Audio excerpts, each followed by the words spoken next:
The term Metroidvania catches quite a bit of flack in plenty of video game circles because it's fun to think you're better than everyone else by making the exact same observations as everyone else. I actually find the term quite useful. I think it serves its purpose by labeling a hybrid subgenre with a butchered mashup of two of the franchises that borderline perfected the formula. Metroidvania. It rolls effortlessly off the tongue, and when a warm-necked individual describes a game as such, you know exactly what you're getting. Perhaps a better way to make strides in purifying the same video game genres that feature action-adventure as one of the most widely used would be to take games that almost share a common element and simply compare the two as a substitute for a genre. Metroid-like. Nah, that's dumb. So Metroidvanias. I love them, you love them, and apparently Atlus has a soft spot for them, as they made one recently from the decaying remains of their now bastardized but beloved series, Shin Megami Tensei. The game is titled Synchronicity Prologue, and it's hosted for free on Atlus's website. I'm not sure for how long, but a link will be in the description anyway. Within this fantastic title, you take control of the brothers Jack as they go on a radical adventure to achieve something. I don't understand a lick of the narrative, because I can't read Japanese, but from what I gathered, some furry nerd exists like a fucktard, and then you kill some guys, and that's really all it needs. Despite not knowing my motivation, I still had a blast with it, and because the focus is on the platforming and the action, the existence of a narrative more complex than get the bad guy would hinder the challenging experience. Where typical Metroid-likes give you a single character to piss fart around with, SynchPro gives you two. You start with Jack Frost, who controls like a standard character. You jump, shoot, and he has a charge shot which freezes enemies.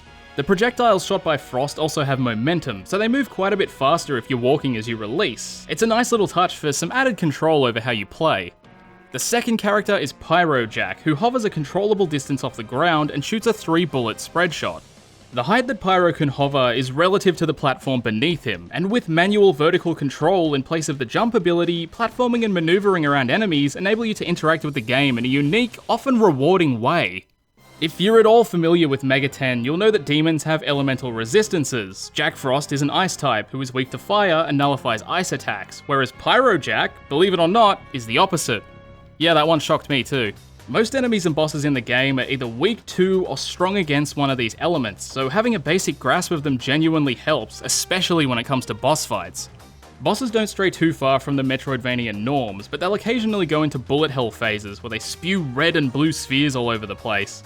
These orbs are color-coded to correspond to a particular element, which often requires a constant swapping between the two characters to avoid damage. Blue orbs represent ice, whereas red represents fire, and I love that consistent color association. By assigning a universal code for interacting with a particular object, I feel like it becomes a brainless task, and my reaction times are increased as a result. I don't really have any way to verify this because I'm not a nerd, but I have noticed that I can dodge them with less effort than other attacks and at a faster pace. It could be confirmation bias, but it's still a neat addition, even from a design perspective. Switching between characters is effortless and is assigned to a single button press with less than half a second wait. It does have a noticeable pause during a transition period though, and I think that was an important addition, as the tiny break in gameplay gives you enough feedback to feel the swap, as opposed to just assuming it occurred.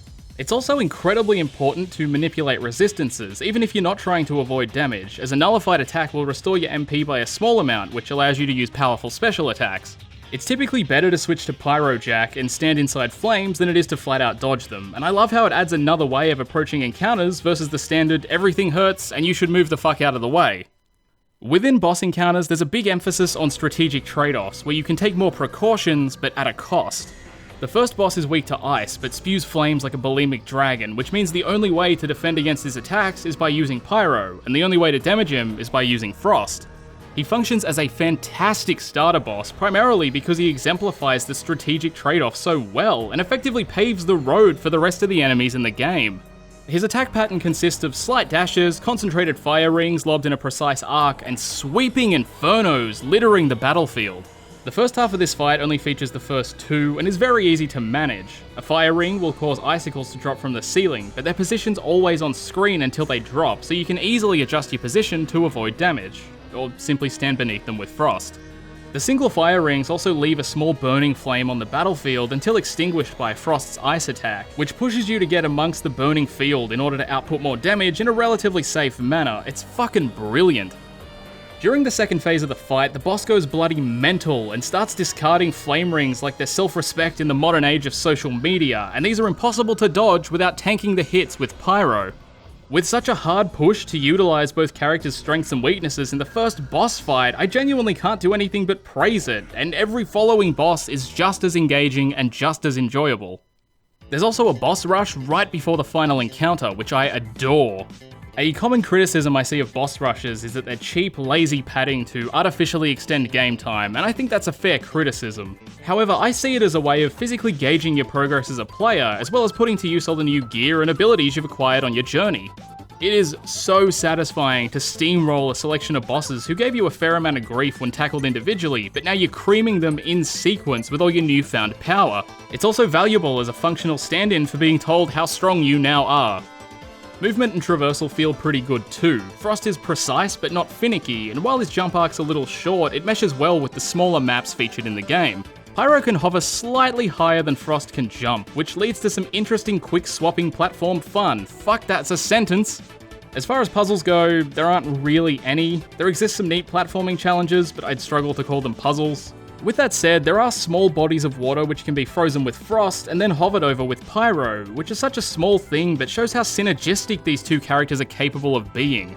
It's something only used once or twice all up, but it's much more creative than simply having another platform, and I'd love to see what else could be achieved within a longer title. I'm not a guy who sounds, but I love the music in Sync Pro. Nothing's particularly mind-shattering, but the tunes are so comfy, and that's pretty much the depth of my musical knowledge and ability to assess it. Thank you. Visuals, however, I can do marginally better. Low-res pixel art, it's my jam. It's one of the few things that turns a soft love into a throbbing, creepy Weinstein love. The sprites look fantastic, the animation's lovely, and the backgrounds are to die for. If I could draw you a picture of the perfect Metroidvania, it'd look like this. To conclude, Synchronicity Prologue is one of the most refreshing experiences I've had this year, and I'd love to see it made into a full game. And let's get real for a second, if Atlus can make a rhythm game based on a waifu simulator, they can do something right for once and make this a full fucking game. Don't worry, just show off your cool dance.